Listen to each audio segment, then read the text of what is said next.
Formula था। पहले हम उत्तल दर्पण का हम एक चित्र बना लेते हैं। चित्र बनाने के लिए आपको अंदर वाला भाग को कलई किया जाता है, यानी पेंट किया जाता है, और इस पेंट किया हुआ भाग को बाहर की ओर खाली रहता है।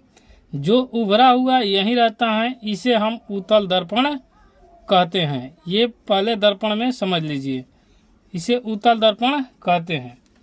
जब भी उत्तल दर्पण का होता है तो याद रखेगा कि बाहर वाला भाग मतलब कि कोई पेंट नहीं, अंदर वाला भाग को पेंट किया जाता है, तो इसे हम क्या कहते हैं? उत्तल दर्पण कहते हैं। ठीक है, उसके बाद आपको समझने के लिए एक और चित्र का हम इस्तेमाल करेंगे। इस चित्र को ठीक इसी प्रकार, तो ये हो जाएगा उत्तल दर्पण। अब इस चिन्ह का उपयोग करेंगे तो आपको थोड़ा सा समझा देंगे। समझाने से पहले ये समझिए कि जो भी ये केंद्र होता है ये कहलाता है पी, यानी पोल मतलब ध्रुव होता है। पोल मतलब ध्रुव, यहाँ पर लिख भी दे रहे हैं, पी मतलब पोल होता है और पोल मतलब ध्रुव। आप पहले 5 मिनट समझ लीजिए, उसके बाद वीडियो को समझने में कोई दिक्कत नहीं होगा। और जो यहाँ से खींची गई एक रेखा होती है, ये केंद्र होती है, तो केंद्र से जो रेखा खींची गई आगे है, इसे सी कहा जाता है, और सी को कहता है वक्रता केंद्र। सी को क्या कहते हैं? वक्रता केंद्र कहते हैं। उसके बाद जब ये पीछे यहाँ पर रखेंगे और कोई वस्तु हम इस पर रख देते हैं, एग्जाम्पल के तौर पर यहाँ पर मान लीजिए कि एक वस्तु रखें, इस वस्तु का नाम दे देते हैं ए और बी। यहाँ पर ए बी एक वस्तु है। ठीक है, अब यहाँ से जो वस्तु से टकराकर यहाँ से सीधा एक यहाँ पर जाएगी और एक केंद्र के पास बनेगी, तो फिर एक यहाँ से और किरण निकलेगी और ये यहाँ तक ही रह जाएगी और ये का यहीं पर ख़त्म हो जाएगी, क्योंकि ये आगे नहीं पार करेगी। फिर एक और किरण लेते हैं और जो पोल के पास ले जाते हैं, और इसके बाद इस तरफ से हम इसको भेज देते हैं। टकराने के बाद उधर नहीं गई, पीछे की ओर है। हम कितना भी यहाँ से वस्तु को देख सकते हैं कि कितना प्रतिबिंब बना, कहाँ बना। अगर मान लीजिए ये वाला यहाँ से बना और इसका प्रतिबिंब जाकर ये नहीं बन गया, तो यहाँ से जो दूरी बनेगा ये हो जाएगा वस्तु का प्रतिबिंब, और इसे कहेंगे ए डैश और ये कहेंगे बी डैश। अब यहाँ तक भी आपको कोई दिक्कत नहीं होगा। जो ये किरण आया, ये आपतित किरण आई से सूचित करते हैं। जो इस तरफ किरण गया, इसे हम आर से यानी त्रिज्या से परावर्तन कोण से सूचित करते हैं। उसके बाद जो इन दोनों के बीच में बनता है उसे ही फोकस दूरी कहा जाता है। यानी जो बना इसके बीच का कोण, फोकस दूरी अलग अलग प्रकार के हो सकते हैं, जहाँ पर बनेगा वहाँ फोकस दूरी हो सकता है। तो इतना ही हमें उत्तल दर्पण में जानना है। और रह गया चिन्ह पर। चिन्ह परिपाटी जानने के लिए जानिए कि इस तरफ जो भी होगा तो ये होगा क्या? माइनस, यानी नकारात्मक चिन्ह होगा, यानी निगेटिव में होगा। तो इस तरफ कौन सा बनेगा? ये बनेगा, आपको बता दें, वस्तु दूरी। तो वस्तु दूरी कौन होगा? यू, यानी ये हो जाएगा माइनस में। और इस तरफ जो बनेगा ये वस्तु का प्रतिबिंब बनेगा, तो ये हो जाएगा प्रतिबिंब दूरी। और प्रतिबिंब दूरी को सूचित करते हैं भी से, तो इसको लिख लेंगे भी। और इस तरफ जो भी चिन्ह बने ये का धनात्मक बनेगा, और इसके पीछे जो बनेगा वो ऋणात्मक बनेगा। ये हो गया आपका उत्तल दर्पण का इमेज। आइए अब उत्तल दर्पण को हम दर्पण सूत्र में सिद्ध कैसे करते हैं इसका जानकारी देते हैं। हम यहाँ पर उत्तल दर्पण का चित्र बनाकर रख लिए। कैसे बनाए हैं उसका नाम लिख लिए हैं कि यहाँ पर कि माना कि Mn एक और उत्तल दर्पण है, तो यहाँ से Mn एक उत्तल दर्पण है। अभी जो आपको समझाया है वही एक दर्पण है जिसका ध्रुव P है, तो यहाँ पर P है, और वक्रता केंद्र C है, तो यहाँ पर वक्रता केंद्र C है। जिससे हमें ज़रूरत है उसी का उपयोग यहाँ पर लिखेंगे। तो कह रहा है तो लिख लिए पहले। अब इसको हम देखेंगे इसमें कितना त्रिभुज का निर्माण हो रहा है, हमें कौन कौन त्रिभुज का चाहिए। पहले आपको ये लिख लेना अनिवार्य होगा। ये लिखने के बाद ये इतना लिख लिए, तो उसके बाद ये चिन्ह परिपाटी में आप यहाँ से लिख सकते हैं।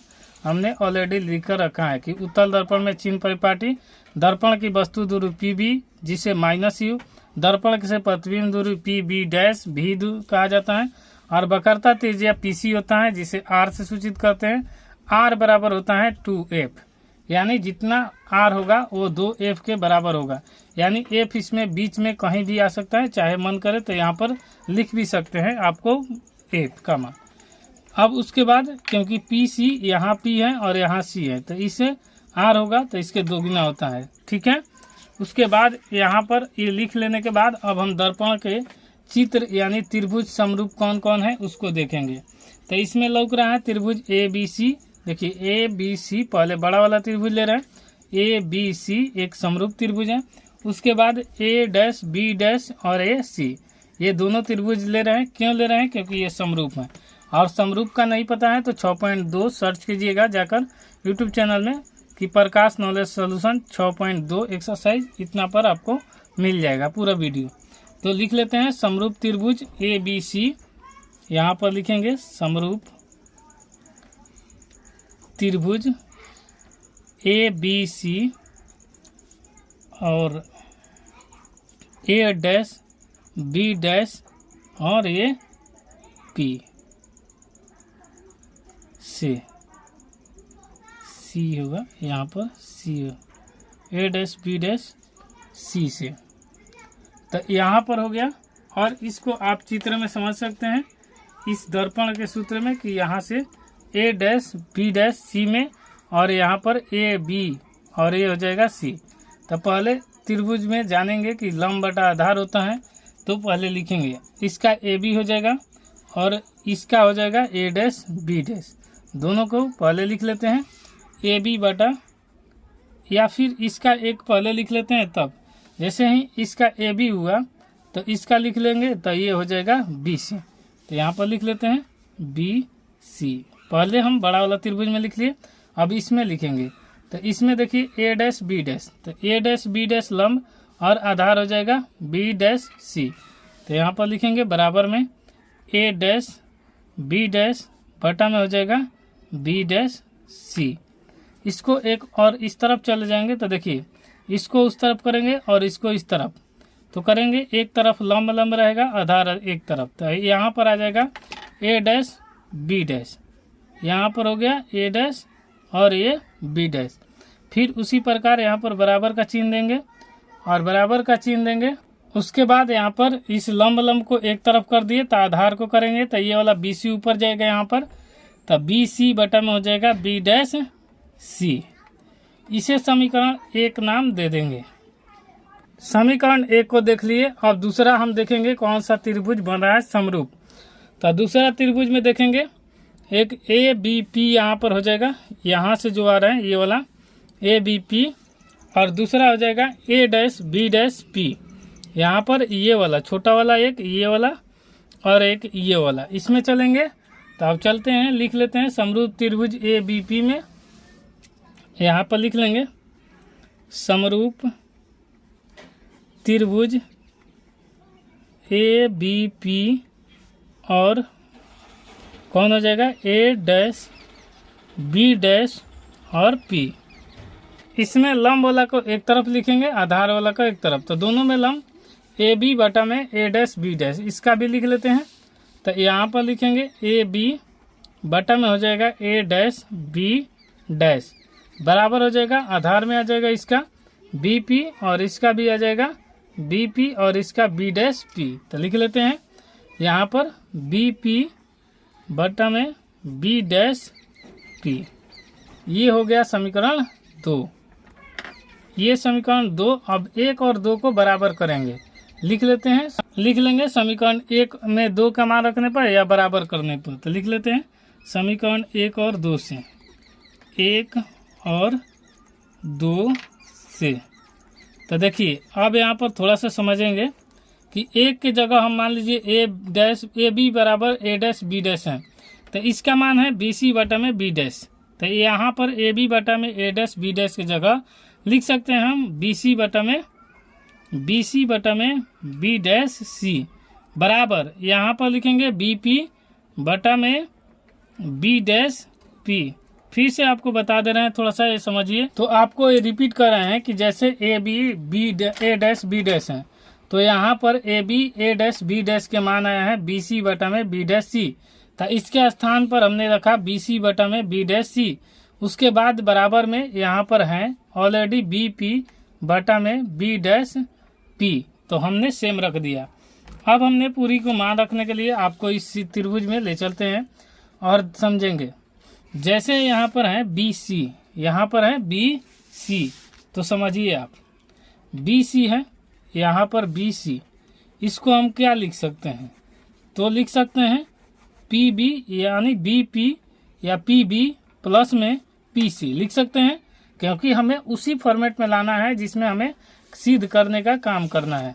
तो यहाँ पर लिख लेंगे बी सी बराबर क्या लिखेंगे, p b plus p c हो जाएगा। आपको कोई दिक्कत नहीं होगा क्योंकि आप समझेंगे तब। अब इसके आगे हैं बी डैश सी, तो बी डैश सी का मान देखिए, बी डैश सी है ये वाला, तो हम क्या करेंगे, यहाँ से पी सी में से हम बी डैश सी को घटा देंगे तो हमारा आ जाएगा क्या, पी बी डैश, मतलब है पी सी में से और है बी डैश सी घटा देंगे तो हमें क्या मान मिल जाएगा, यानी बी डैश सी का। हमें लाना है बी डैश सी, तो हमें घटाना होगा पी बी डैश।